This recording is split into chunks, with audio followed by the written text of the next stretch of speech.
much for being here tonight for the first official Kenozia Release Party.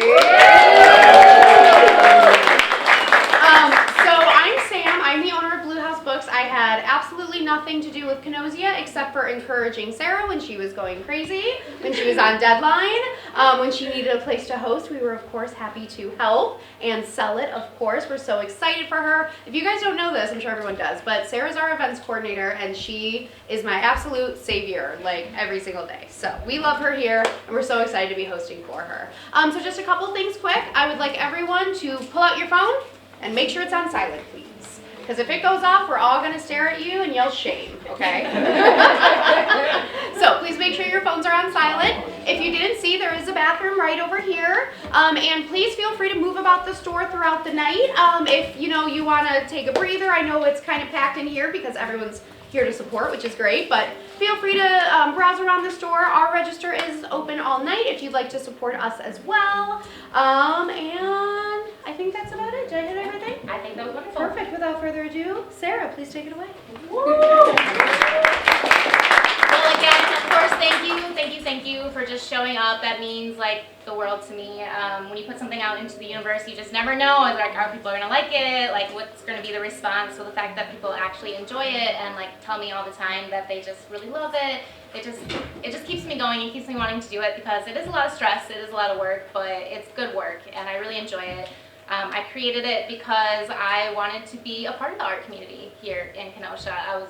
I recently moved back to the area, and I was like, who are the artists here? The artists are like, the heart of a community. So I wanted to get to know the artists here. I'm like, what's the best way to do that besides, put in my work to reach out to people and find people and then share it with you guys. So thank you so much just for supporting me. I really appreciate it. So tonight we have 3 panels. We have our writers panel, we have our artist panel, and then we have a photographers panel. They're each going to last between 20 and 30 minutes, so if you want to stay the entire time, please stay. That would be awesome. I do have a raffle prize for after each panel, so if you guys want to stay, it's provided by our sponsors. So give it up for my sponsors.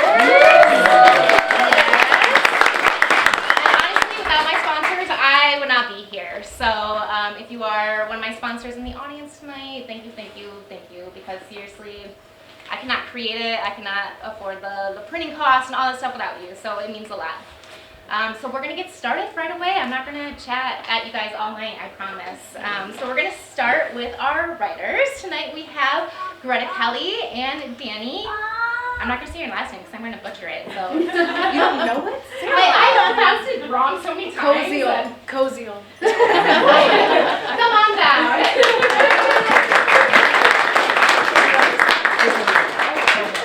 Oh, also for the raffle, I almost forgot. Sam, can you pass out I sure will. tickets? And then after each panel, like I said, I'm going to draw a winner. Thank you. I'm just going to cut a bunch and I'll say take one down and pass it around. Amazing. All right, let's see here. So a little introduction. So do you guys know that Danny is our marketing manager here at Blue House Books? You didn't know, like, our social media, like all that, like, she's also been writing since what? You were like a kid. You've been writing forever. So, and she sent me some of her work. Some of her spooky stuff is so good, guys. Like, I can't wait for you guys to put out your first novel. That's all I'm saying. I cannot wait. And then, of course, we have Greta Kelly. Do you guys know who Greta Kelly is? Yes!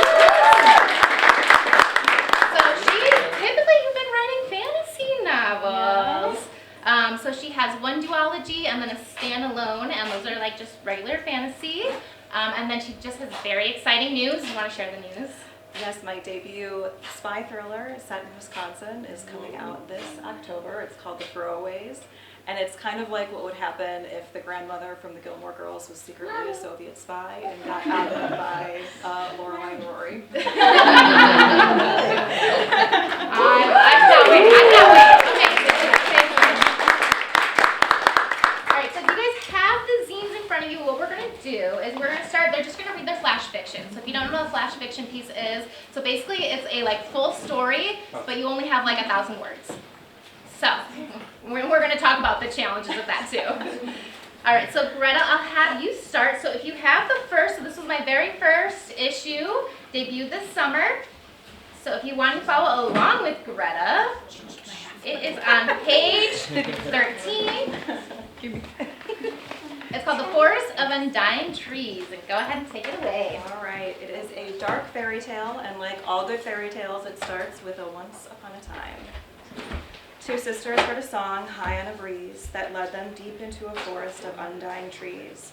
Younger sister ran forth with her arms stretched out wide, her fingers skimmed spines only dreams could describe. While the younger was brave, her heart bright and wild, the elder more cautious, some proof was required. In the forest she found not a dream to be bought, not mirrors of malice, nor greed to be caught, no strictures to keep her bound up and caged, nor shackles of ribbons that made her heart so enraged. The forest was freedom, that much she could see, but there must be a cost, for nothing was free. Elder sister, younger sister, this warning to keep, your time here grows short, but never do weep. The forest still stands with stories to speak, if only two sisters had the heart now to seek. The voice of the witch on the north wind it came, neath bootstrap and hem it bore hoarfrost and flame. Elder sister was frozen, fear stealing her voice, while the younger stood firm and made of it her choice. 2 summers had passed since she'd earned her true name, and with it came grit and will forged a flame. The world had not yet come there to mold her, straighten her laces, nor scold her and fold her. The witch, she decided, was precious and rare, she had magic and power and wisdom to share. But the world has to whisper in the ear of the elder that the witch must be wicked, and she must never behold her. Women were not allowed to be Annes, only oars. A beast she must be, one the world would abhor. A creature of tooth and of claw and of pain, too big and too wild, too fierce and untamed. Elder sister, younger sister, run not away. With story and song, such games we will play. Neath these boughs and these leaves with me you may stay, and forget all your burdens, I'll show you the way. Elder sister fled, shut her ears to the song, while the south wind promised that here she truly belonged. Wolves stalked behind, neath shelf-laden boughs, skimming cross leaves of paper-made vows. Deeper they chased her through the undying wood, hurting her fall far from all she thought that was good. Only once did she pause, her heart growing still. Younger sister was gone, lost to the witch's fell will. Food and drink she had taken, and in taking was changed, made wild, unbroken, and forever untamed. Elder sister, there is nothing to fear. No knowledge nor wisdom is forbidden, not here. There's so much to find, to learn, and to solve. In the undying forest you too can evolve. The west wind did find her body it steered. Though haunted by wolves, something wondrous appeared. She saw swords strapped in stones, princes made bears, found wardrobes of magic, and raced tortoise and hare. She met boys made of mischief and girls who solved crimes, a dog as big as a tree and a cat who spoke rhymes. All these wonders she found, and found herself before long, forged of ribbon and claw, a girl clever and strong. Elder sister, please do not weep. Your time here grows short, yet its joy you can keep. The forest still stands, there are stories to seek. Find me, child, for with you I must speak. She called to the north wind and held to it fast, traveling valleys known first and mountains found last. She went back to the start where her journey began, in that forest whose leaves shone with words she could scan. The witch waited there, a wolf by her side, but the wolf was a girl, Elder saw with a cry. Sister met sister with heartfelt embrace, as the witch did watch on, a secret smile on her face. Are you ready, she asked, her voice filled with a song, and elder sister found that the witch was now gone. Yes, at times she was a witch, clothed in magic, a queen spun of light, an angel, a fairy, and a sword-wielding knight. Past and present and future to come, not maiden nor crone, but in truth, just a mum. These sisters held hands and made for the door, but they could not bring themselves to take even one single step more. Will we return, youngest asked, through a jaw-cracking yawn, her tiredness catching, not a wolf, but a fawn. May we please, eldest echoed, her fear creeping back, that the forest might vanish like water seeping through cracks. The witch understood, and she knelt to the ground, holding fast to her children, her love worn unbound. Elder sister and younger, now please do not cry, for this wild, this shelter, this wood cannot die. Though its leaves are but paper all bound up in string, whole worlds can it hide like the promise of spring. Cherish it always, this forest of undying trees. Never squander its promise for a mere change of the breeze. For only with wonder and bright knowledge unbound can this future remain in your hands to be found.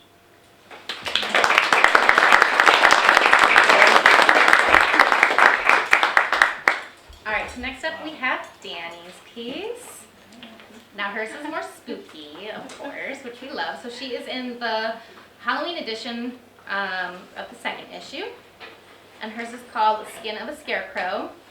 Now, did we want to warn everybody about your wisdom teeth? Oh, yeah, I did get my wisdom teeth out yesterday, so if I look a little chubby in the face or a little slurring my words, it's because I'm on multiple medication.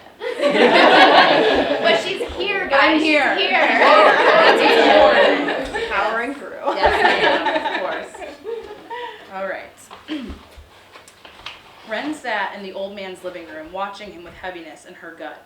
He milled around before settling in the armchair across from her. He was so frail, she thought, biting her lip in pity. Even though she'd been here at least 15 minutes now, he still had yet to meet her eyes.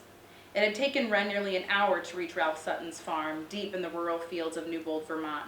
Her Ford Falcon sputtered along reluctantly, and she could have sworn it sighed with relief when she finally reached her destination. Ralph's farm was a pleasant stretch of fields and pastures, and she found herself wishing it was this peaceful back in the city. However, the farm, though charming, did have its touch of depravity. When she turned onto the dirt and gravel drive, Ren couldn't help but stare at what greeted her. There were round bales of hay lining Ralph's lengthy driveway, spray-painted red. Murderer, they read, woman killer, grim reaper, evil. The paint, though dried, had dripped down the bales, giving the illusion that they were bleeding. Rage flamed in her lungs at the sight. She knew Henry Morgan, her hot-headed, ghastly ex-boss, was behind the words. The lies he'd sensationalized at the Newbold Gazette were made plain for all to see. And that was why, 2 days before, Ren had quit her job as the only female reporter at the local newspaper.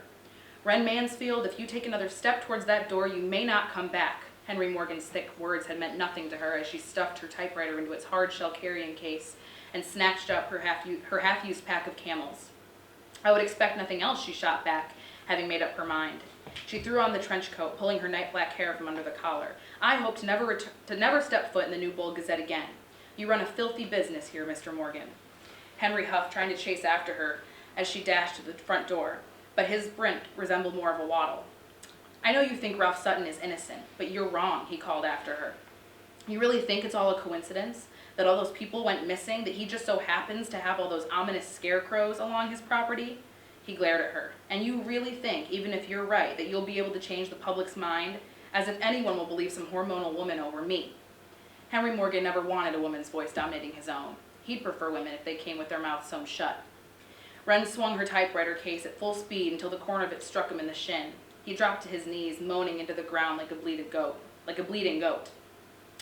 Ralph Sutton is an innocent man, and I'm going to prove it. The sound of Ralph Sutton clearing phlegm from his throat before hacking up a lung broke her from her reverie of memory, and she straightened herself in her chair. Thank you for meeting with me, Mr. Sutton, she said, pressing the tip of her pencil into her notebook in her lap.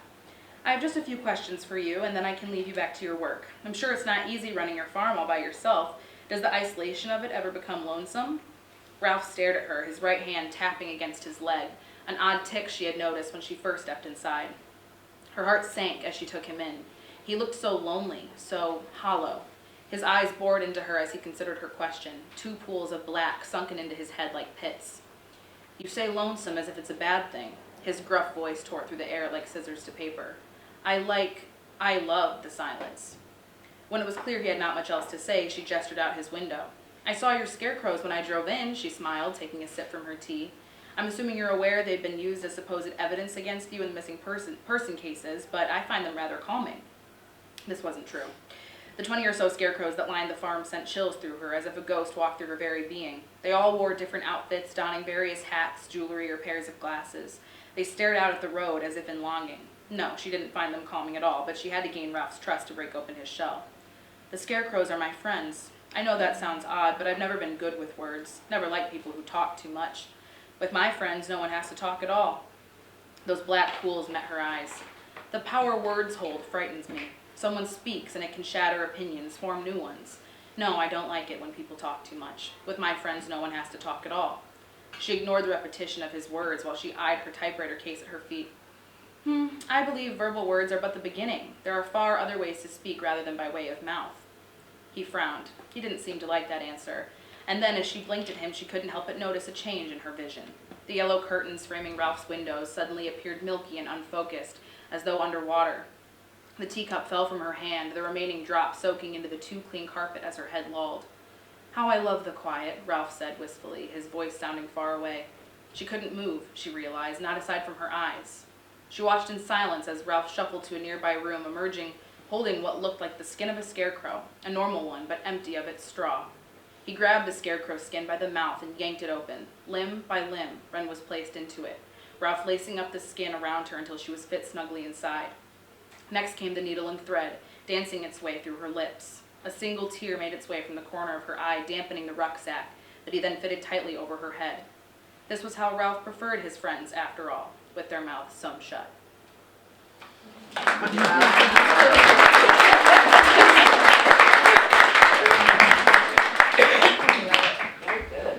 All right, so just a couple questions.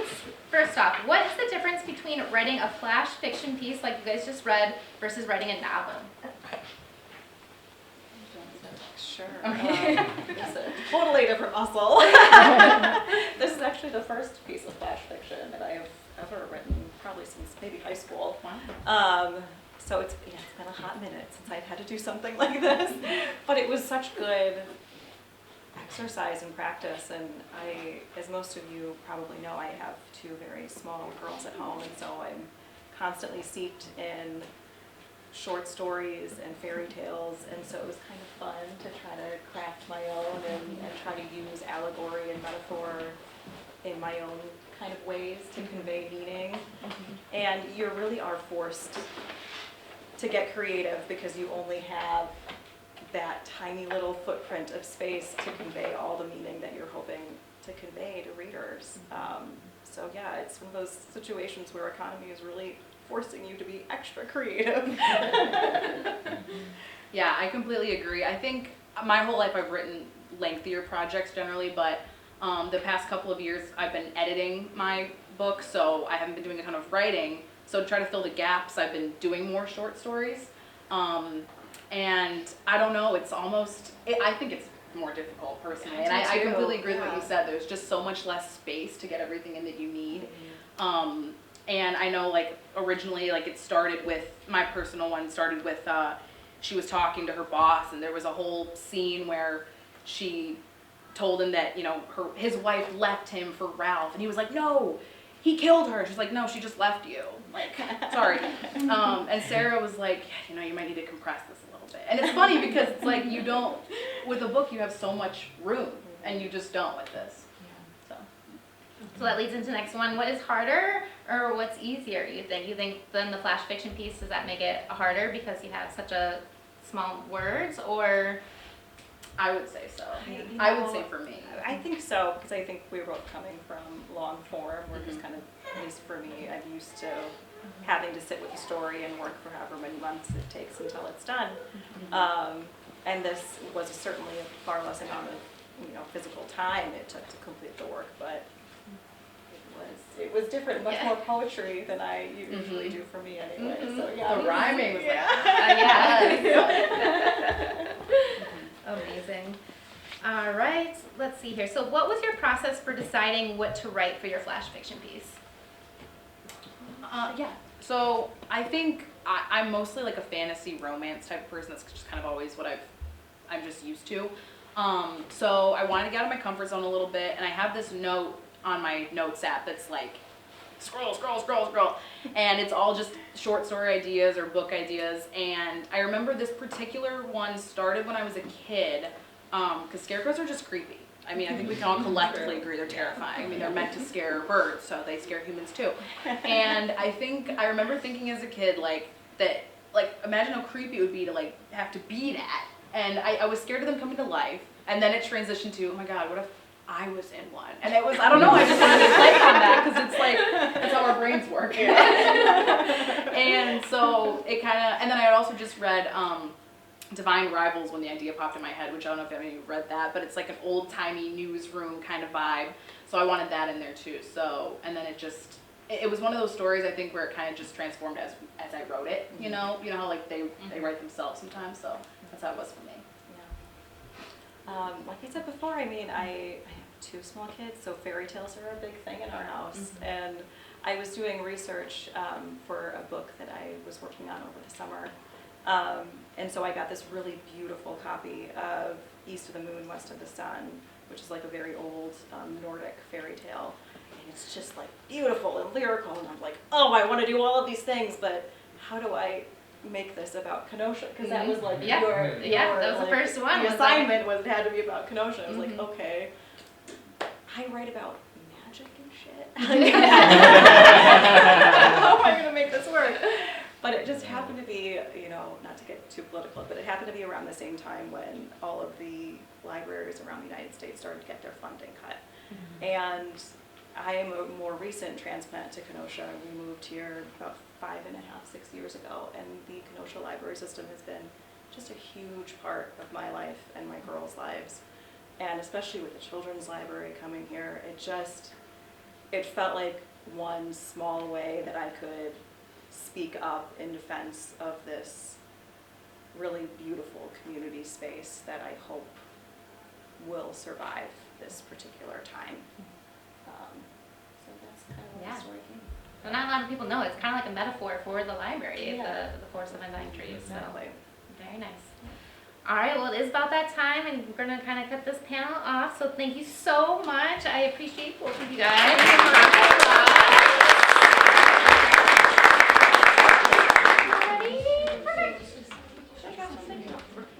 All right, we're going to kick off the artist panel. So just like before, I'm going to introduce all the artists and then kind of tell you which zine they are in and what page. So we're going to start right next to me. This is David. He is in the brand new winter issue. And he is on page number 25. And then what's really awesome is that they each brought a piece of their art. So this is their art behind them, so you can kind of see their physical work. Yeah, there we go. So yes, David's on 25. Then we have Margaret. Margaret was in our fall issue here. And then she was on page 3, if you would like to see her work.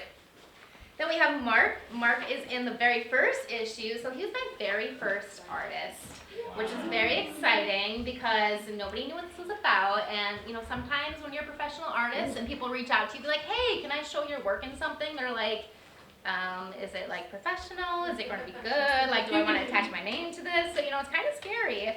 So thank you so much for believing in it from like day one, literally day one. So amazing, thank you, Mark.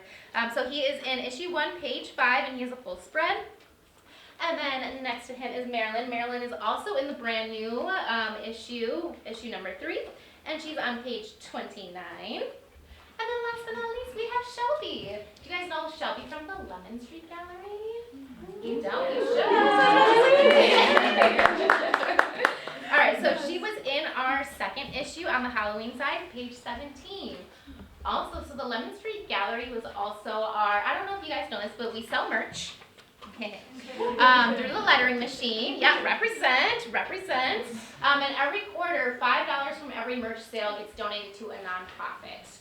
So the Lemon Street Gallery was my very first nonprofit, so I did raise some funds for you. Before I forget, I'm going to give you a check.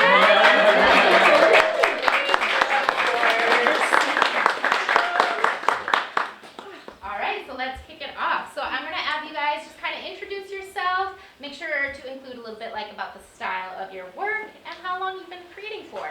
Sound good? David, you want to start? Sure. Okay. Yes, I'm David Jones, and my piece up here.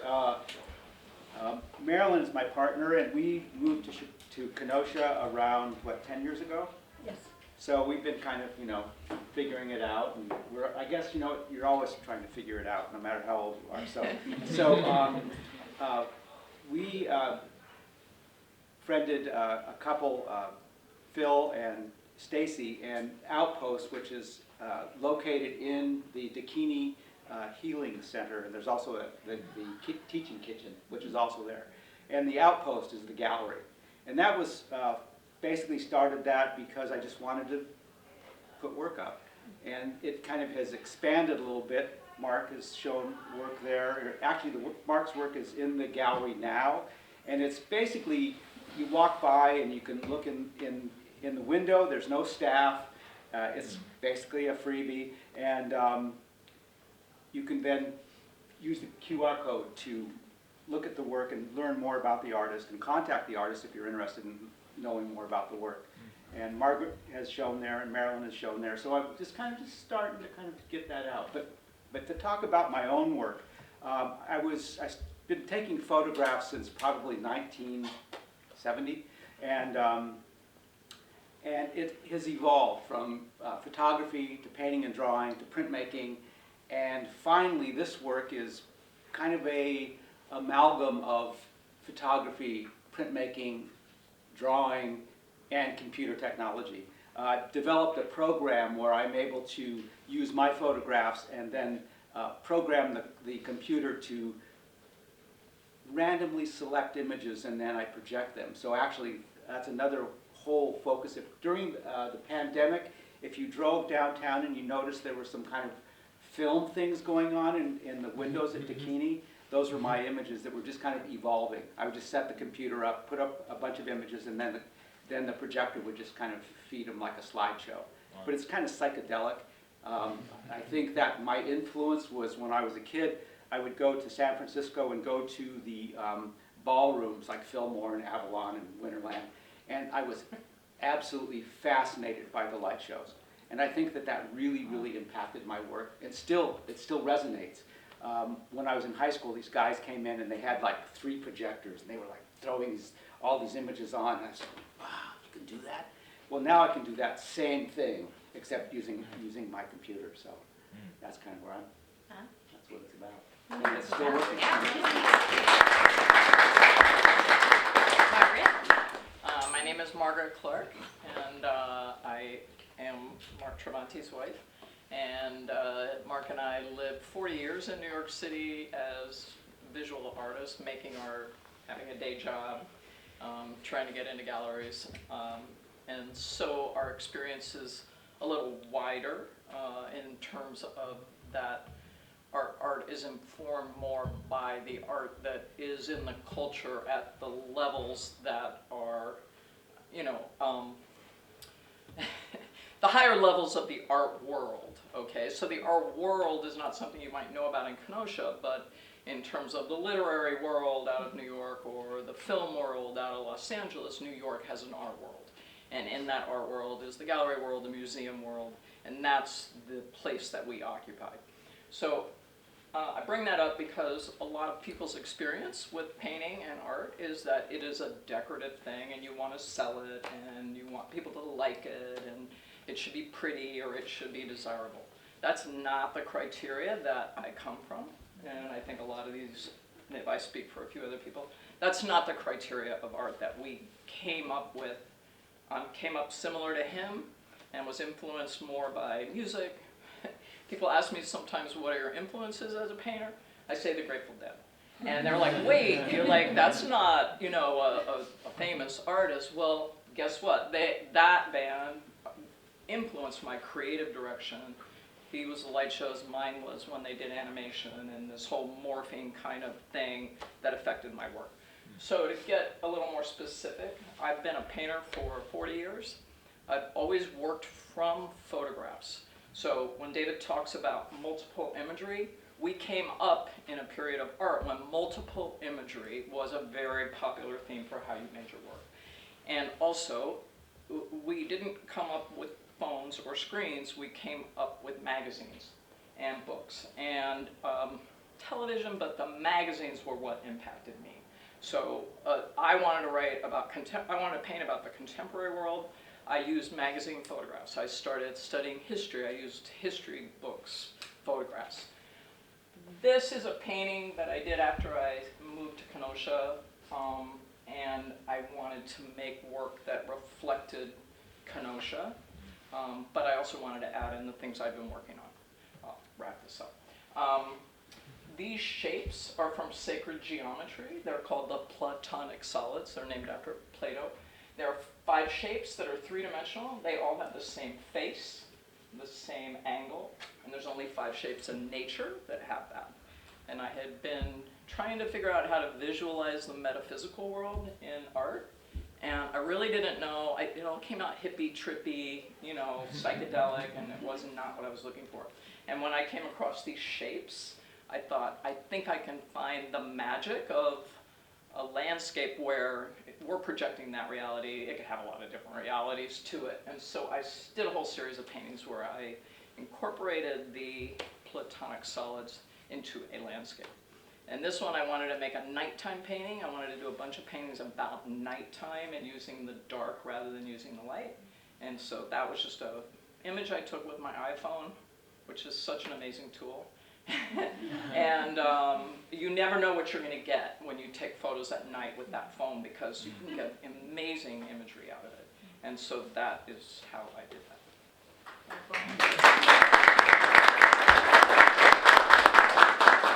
Go ahead, Mark. I'll expand a little bit on what she said about multiple imagery, because that was important to me too. And when I first saw that type of work many years ago, it changed the way that I thought about art. And basically what it means is that it's about context, which means what happens when you put one image next to another. It really changes the meaning of both.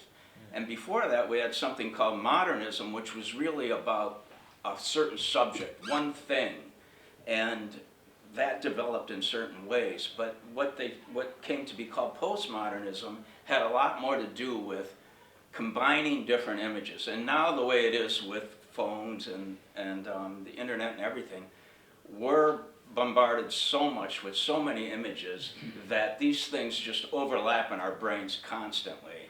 And one thing constantly does affect another, and it makes us feel different ways at different times so quickly. So I brought a couple pieces. One is this, which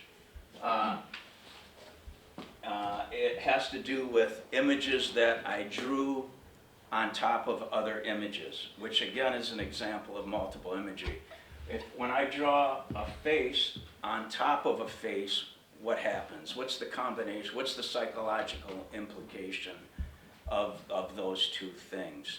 But now I'm going to back up, and I'll talk a little bit about my background, which I was going to talk about first, just a little bit. I did grow up in Kenosha, and about at age 22 or 23, I went away to college, and I went to New York, and as Margaret said, we were there for 35, 40 years, making art, exhibiting art, and also I taught art. And then about 5 or 6 years ago, came back. We still have a place in New York. We still work. We have an apartment and we have a studio. But I'm mostly here. But anyway, I'm back in Kenosha and happy to see that Sarah's promoting the arts here. It's really something nice to see, and I don't think it's so easy to do in a small town, but it's really nice to see it happening. Okay, anyway, back to my art. So this piece that I mentioned, I brought two different pieces because they're done in very different ways. I work in many different ways, and I don't stick to one way of working. There's a quote by Marcel Duchamp, some of you may know who he is, very influential 20th century artist. And the quote that I love by him is that, "I force myself to contradict myself in order to avoid conforming to my own norms." Okay? So I think about that not only in my art, but in my life. It kind of pushes me to do things that I don't expect to do. And it kind of expands my consciousness a bit. And I think that's what art should do. So this piece, the way it worked was, one time I was home watching my mom, who was kind of sick, and oftentimes I have a sketch pad, and this one day I didn't have a sketch pad, so I just pulled out a book. It was an art history book, and I thought, let me draw on the page, and I ended up drawing myself, just because I had nothing else to draw on. Well, I ended up thinking, wait a minute, there's something here. You know, the intersection of a face, my face on this face, caused something that was really unexpected. Well, I liked it so much, over the next 2 years, I ended up doing 150 of them. I did them with family and friends and a bunch of other people I know in Kenosha. Okay, this piece, actually when they were talking about flash fiction, I was thinking too that this is more like flash fiction. I do it in maybe a few hours, whereas something like a piece like this is something that evolved over many months of doing sketches and trying to integrate a couple different ideas. And basically this has to do with, I was very interested in African art and African masks, and I thought, how can I integrate that vocabulary with something very common in American culture? So I did it with baseballs. So this is based on an African mask, but I wanted to use the baseball, and I wanted to see what type of visual elements do both involve, and how can I integrate those?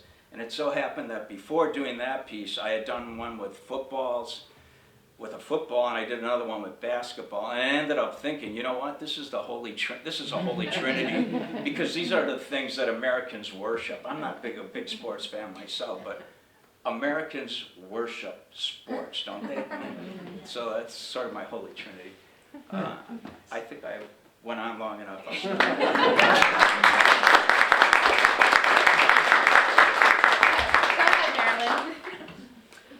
Hi everybody, thank you for coming. I was born in upstate New York in Albany, and I went to school in Philadelphia and in Brooklyn, the Brooklyn Museum School, and the Provincetown Workshop, and Skowhegan, Maine. And then I thought, where haven't I been yet? I haven't been out to San Francisco. So I went out to San Francisco for the pre-MFA program at the San Francisco Art Institute. And it was 1971, and everything was kind of crazy. And I dropped out in 72, so I never finished. And then I'm out riding my bike, and this guy is taking photographs in 73, and I kept zooming by him all the time. And I didn't see him, but he saw me, and he finally ran up to me and said, hey, can I take your picture? And that's how I met David. That was 1973. So we have traveled across the country together. We got in the Volkswagen bus and drove across the country to Louisville, OD green with lavender curtains and a big dog. And we were in Louisville for 3 years he went to the Center for Photographic Studies, which is a small fine art photo school. I got a painting studio upstairs and a waitress job, which is what I always did. I'd get a waitress job wherever we were, and I'd get a studio, and I would just work. After 3 years, we moved to Kansas City, so he could go to the Kansas City Art Institute, and I sort of hung out around there, because I would always hang out where all the artists were. So for years after, they all thought I was an alum, but I'm not. And then we split up for 3 years, and then we got back together, and we got married in 1980. So in 87, he said, I want to move to Chicago. So we got in what would we have then, a panel truck, or I don't know, and with our dog. No, by that time we had cats, and we drove to Chicago, where we lived for 30 years. I've always been a painter. I mean, I've been painting since I was, I don't know, 20, I guess, which makes it a very long time, because I just turned 78. So anyway, so we founded a not-for-profit print shop in 1990 in Chicago. It was actually his idea, and I kind of ran along behind him picking up the pieces because it was all chaotic. And eventually, I guess I became the co-founder too, but it was his idea. And so we ran this nonprofit print shop, fine art printing, big star wheel etching press, lithography press where people draw on lithostones. And we ran it 25 years. Meanwhile, I had gotten a teaching job at a small college in Kansas City, and then when I moved to Chicago, I just kept getting teaching jobs. I taught at Columbia College for 16 years, and we moved the shop to Columbia College in 2006, and then they shut us down in 2015, so we said, and we moved to Kenosha, thinking, you know, we're just going to move up here and maybe start the shop up again. Well, we bought this beautiful little house 2 blocks from the lake, the entire second floor studio space. We have a big etching press up there that a guy here, Will Ringsteyer, made for us, and it's on the landing of our second floor, so it's a big etching press. And then David got a call from the chair of Columbia College, and he said, do you want all your equipment back? And David said yes, so they trucked it all up to Milwaukee and put it in storage. And meanwhile, we had some faithful friends in Milwaukee who'd been helping us try to figure out what to do with the print shop for years and years. What do we do after Chicago? Anyway, we got the equipment out of storage, we opened the shop up again, and it's been running in Milwaukee. We just moved it again, and it's in, if you know Milwaukee, it's in Menominee Valley, a little 3 or 4 blocks west of the 3rd Ward. And so if you want to take printmaking classes, you can go to the website. It's Anchor Press Paper and Print. David and I have a 2-person show in the new House of Rad, which is called Resident Artist Doers. And this is an amazing guy who gets these enormous warehouses and turns them into studio spaces and into his own sculpture studio. So we're there now. It's 324 North 12th Street in Milwaukee. And our show is up until March 20th. We're there all day Saturdays, watching the gallery. It's also open Friday night. There's a big picture in the book of one of our walls. And we just have this great painting studio. David's in his studio. I have a great painting studio. He's in his studio doing his computer, choosing random photo images that merge and change and move. They're wonderful. So I'm still painting. I just consider myself a painter. I have done printmaking. And what else? I don't know. I guess that's kind of it. So this is one of my drawings. 2 more minutes. This is one of my drawings. I'm really a colorist. I've taught color theory for years.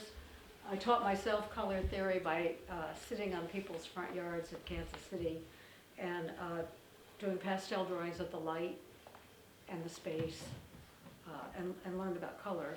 And then I got a teaching job, and he said, "You took color theory." Oh, yes, but no, I never did. I taught myself color theory. So, but my work is really about, this piece doesn't really show it too much. It's kind of subtle, but the paintings are more about the clash, coexistence between marine life and industrial waste. And I'm very concerned about and interested in, especially deep sea underwater mining and all of the disruption of the oceans. And so my work always has the morphing of machine parts into marine life and the marine life morphing into machines. And so there's this dance, this movement of all of these forms morphing into one another. And the marine life's often obstructed by the machine parts. And so that's what my work is always about. It's been that way since the Gulf oil spill in 2010. And before that, my work was, the industrial forms were playful.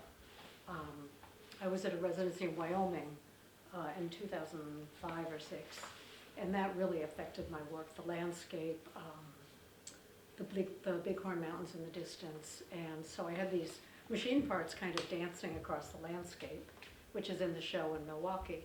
But after the Gulf oil spill, they became more ominous. So now my work is really about that clash coexistence. So I think that's it. Thank you.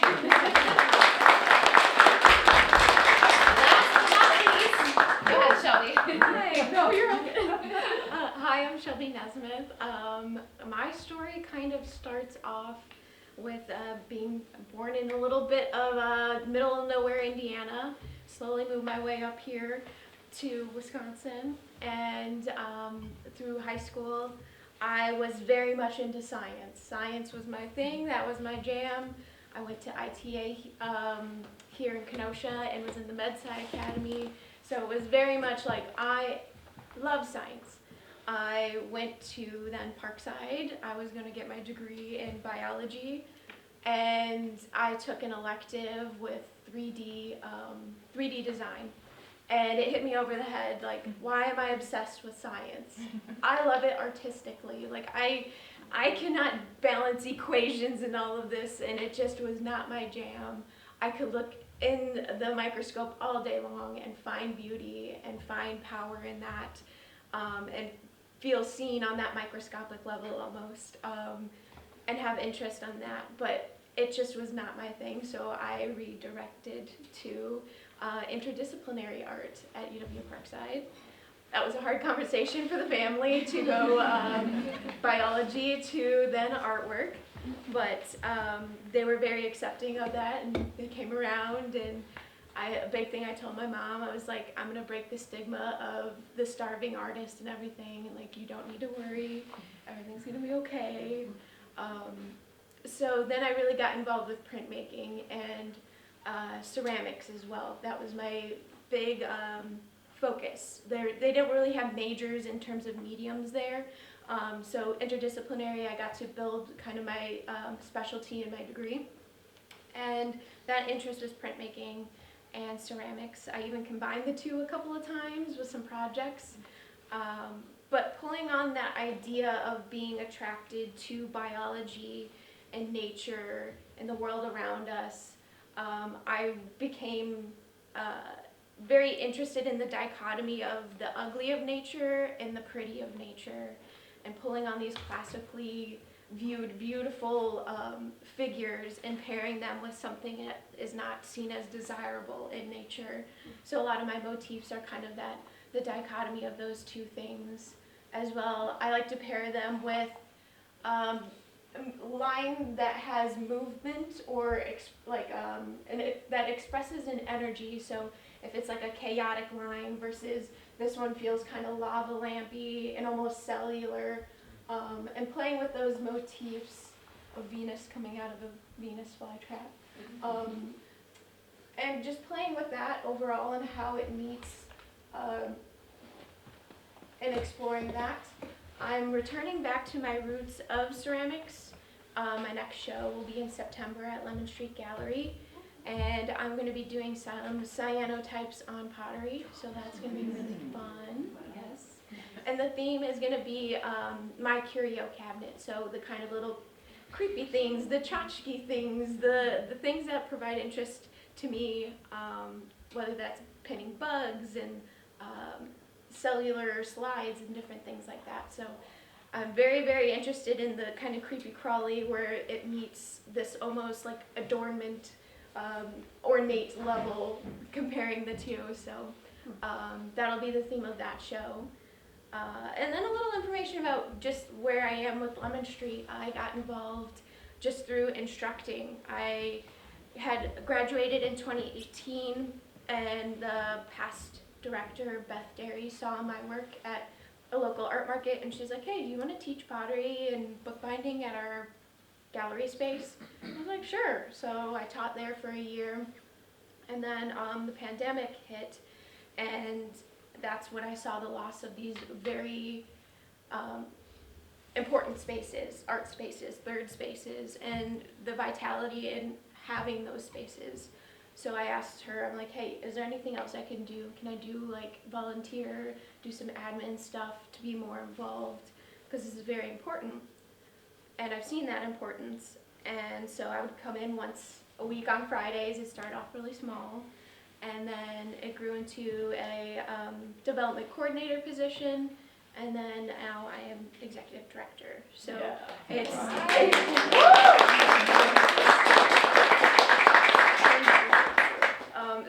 and I've been in this role for going on 3 years now of executive director, and I've seen it in so many different ways. Lemon Street is amazing, and it's just a very special place to me. It is my second home, and so yeah, that's just how I got involved with that.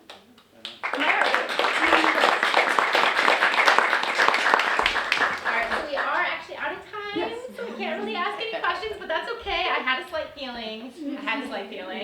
Alright, guys. So this is our photographers panel. So we have Nicholas here in front, and again, he was one of the first people who agreed to be in the zine, so thank you, Nicholas. Amazing. So again, so he's in the very first issue, page 17, check out his work, and then of course he has an example right behind him. And then we have Johnny. Now, Johnny is in the brand new one. Let's see here, what did I write? Page 3. It's right at the beginning. I bet you were at the beginning. Nice. Nice. All right, and then of course we have Steve. So Steve is in issue 2 on the fall side. page 21. So make sure to check out his work. You brought a whole bunch of stuff with you I didn't today. know we were bringing prints, so I just went home and grabbed some toys. So. Okay, awesome. Yeah, show Yeah, I dig it. Okay. See here. So go ahead and introduce yourself. Include your style of photography and basically how long you've been a photographer. So Nick, go ahead and kick it off. Alright, so hi guys, I'm Nicholas. I started doing photography about 6 years ago. I mainly do wedding and portraiture, but as you can see, the one up here is of a car.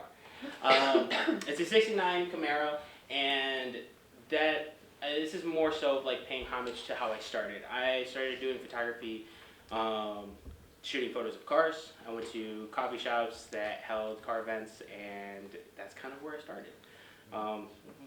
There's more to that than that, but for the most part, yeah, I do more portraitures and weddings as of nowadays. Nice. Yeah. All right, go ahead, Johnny. I'm Johnny. I've been professionally shooting for about 8 years now. It's one of those weird things where I've always liked photography, but as a kid it felt like a rich kid hobby. So like, when I was first told a cheap camera's $300, I'm like, well, I'm never doing that. But yeah, no, as an adult I was able to really get into it more, and I feel like a lot of my style is, I don't consider myself much of a documentary style, but it tends to be the stuff I fall into because I travel a lot. I work with a lot of musicians. I work with mostly in the music industry as a photographer. I did like 7 months of touring this last year. I'm trying to step away from that now. I do a lot of different stuff. But yeah, so even like the 2 examples up here, like, these are both just examples of me like on the road doing something different. I'm sure we're gonna, are we getting into like background stories at all, or is this?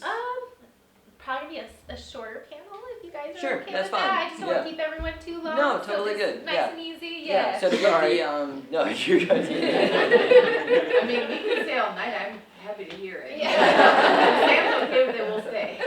I mean, all their information is in the zine. There's QR codes you can scan that goes to their website, so you can find out more information about all of them, I promise.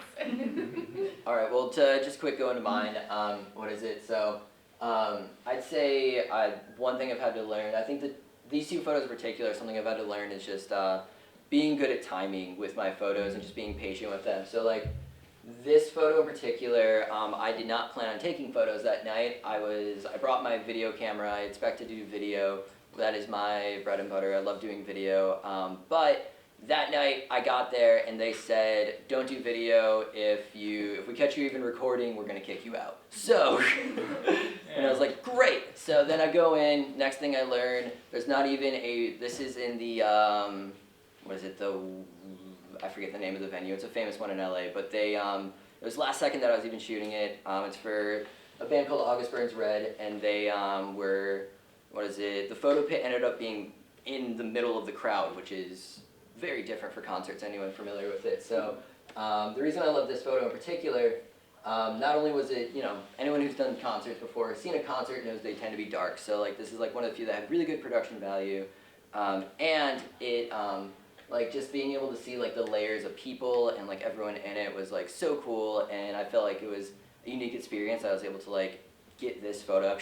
I've done probably hundreds of shows since then, and it's been hard for me to capture this same feeling since. So this one means a lot to me, especially being one of the first times I got to work with like a bigger band in a concert setting. The second one, I'll go on quickly. This is also in, I believe one of the artists had mentioned the Shoehorn Mountains in Wyoming. This is also taken there. I saw this bluebird land on this branch probably like 5 times, and I was like, all right, this has to be like where he likes to hang out. Yeah, so I was like, all right, I need this shot. This is such a cool shot. And I waited there for about 40 minutes. My friends were ready to leave. The sun was about to set.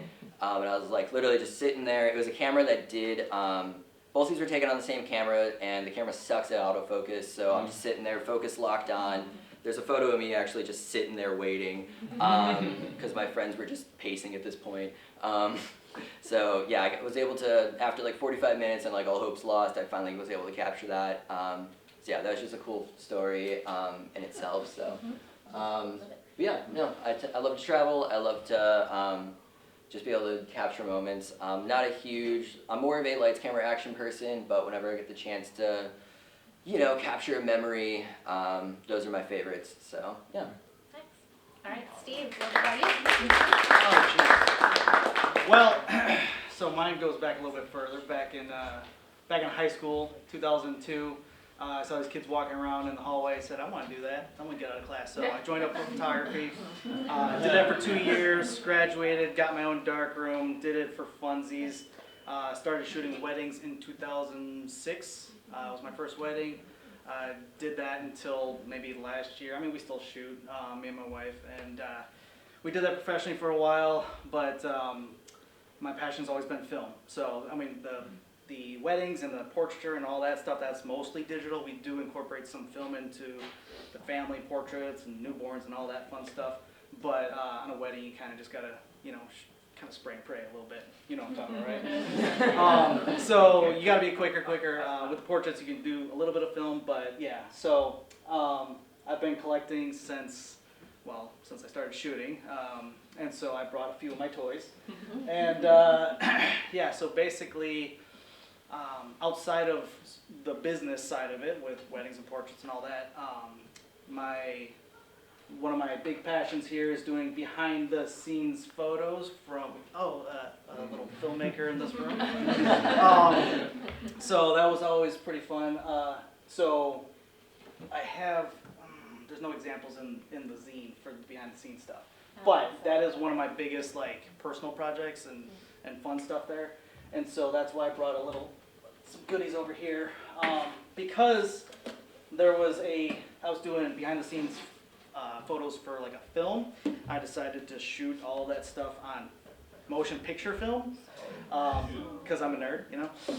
So I didn't bring the black and white version, but Kodak makes a XX. So that's the black and white version that they use for motion picture. Like if you ever look it up, you'll see, you know, James Bond 000, something like that. There's a whole bunch of films that are shot on this XX.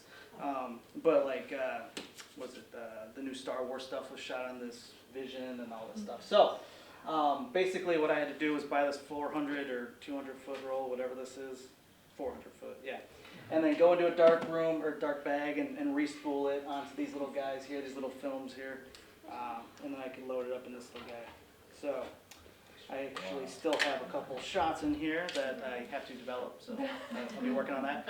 But yeah, so hand spool it into here, and then shoot it in this little guy here.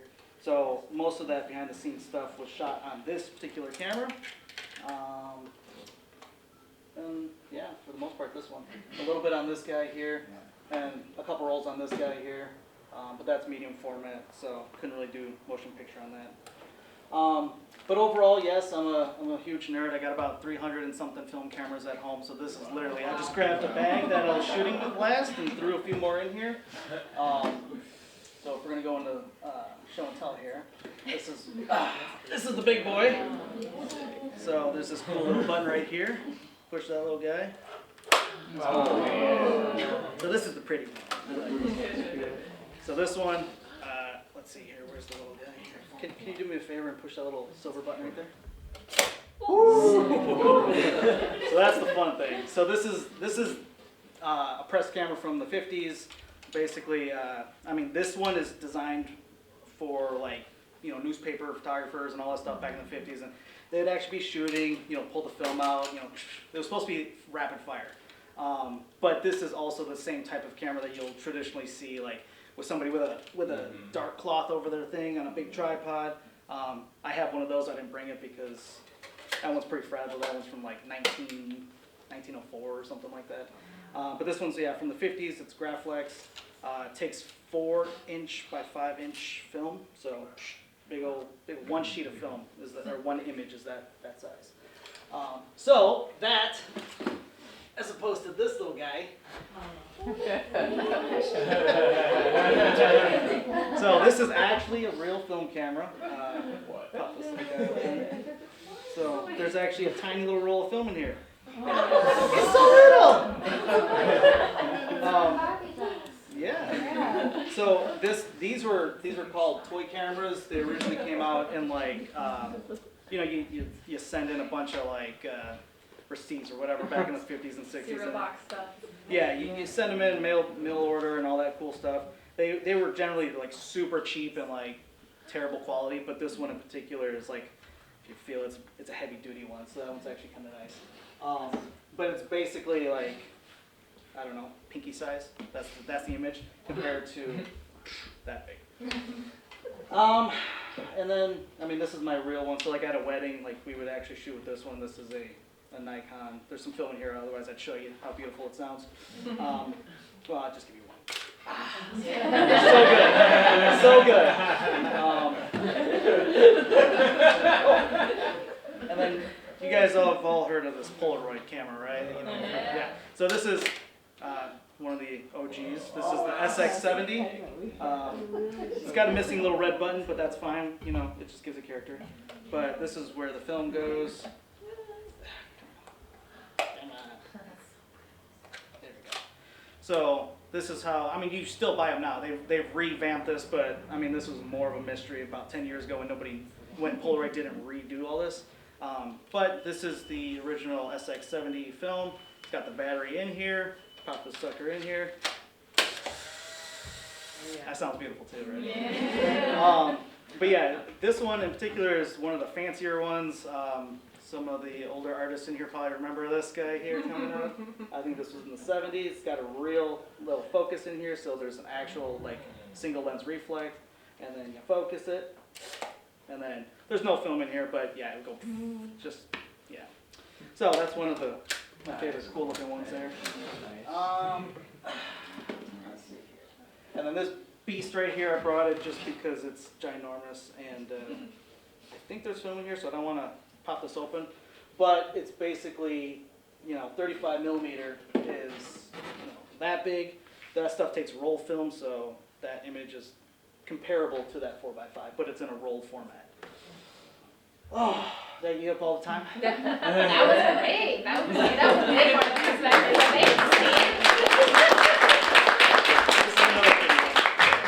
We do have just a couple more minutes before we draw the last raffle winner. So the only question I do want to ask, that you kind of touch base, what is your favorite medium to use? So you kind of touch base about like the different types of mediums, but not everyone knows that like photography, there's so many different types of mediums that you can actually like shoot off of. So yours, you would say, is the film? Film.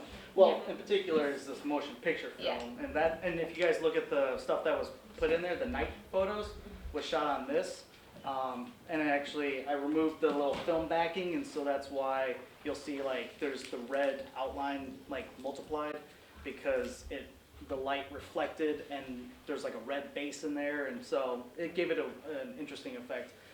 If you actually want to learn more about it, look up Cinestill. Cinestill is the same concept, but I just did it because it's cheaper to just buy it in bulk. But yeah, so film for me and all that. Johnny, what's your favorite? I'm boring, I like digital. Yeah. That's okay.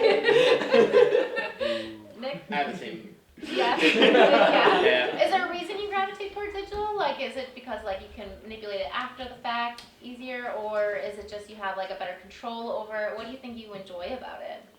Well, for me, I started on digital, so I was always intrigued by film, but never did it because it was expensive, and it's just, I never took photography in school, and I was like, I'm already doing digital, I have my business, I'm doing digital this way, I don't have time to learn film, but I have shot film, and they're all the rolls are still sitting, waiting to be developed. We can help you with that. Okay, I can't promise they're gonna look good. It's a color or black and white? Either way, both. I got you beat. I got it. But yeah, that's mine. For me, I think digital has just always been the factor of, I'm a big fan of just getting things out quick. This guy gets so mad, he watches me edit sometimes, and like, I'll knock out an entire wedding in a night just because I like wanted to get it done. So like, well, especially with like I'll have, as I said, I do a lot of concerts, I do a lot of bands, and a lot of them need like tomorrow turnarounds. So like, it's like you have 300 photos, get them all done now. I put as much love as I can into all of them, but like, when you're doing that every day for like months at a time, you know, sometimes digital is just a way to like send it off, get it done, and when I'm making art, that's a whole nother story in itself. So yeah, that's I think I'd say that's the answer for that. I have been trying to become a photographer, and let me tell you, you guys, it is so hard. It is so hard. Just understanding the settings and understanding how light works. I'm just like, so amazing. What do you have there? Well, you were saying you like to get them out as soon as possible. So yeah, this is the problem. So I did behind the scenes photos, and I'm sitting on. I gotta develop this. I gotta work on this. So yes, this takes a lot longer than digital. So. Yeah. Amazing. All right, let's give it up for our photographer. All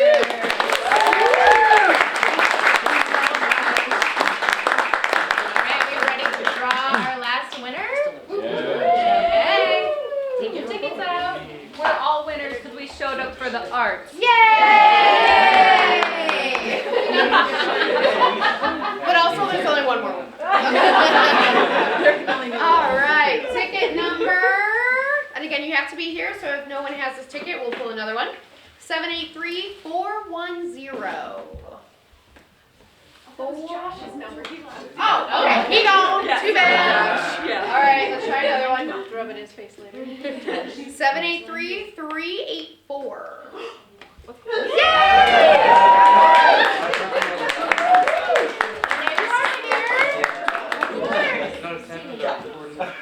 All right, so closing remarks. I just want to say thank you again for staying. I know it's kind of late, but I really appreciate you guys, and thanks for all my artists and photographers and everyone. You guys here just couldn't do it without you guys. So make sure you pick up the zines, whichever one you guys haven't gotten yet. Make sure to look around the bookstore. There are snacks. I bought a whole bunch of snacks, probably too many snacks. But please take some snacks, take a plate, bring it home with you. I don't care, but eat your snacks. And yeah, we're gonna have another release party, hopefully end of April, beginning of May. Ish.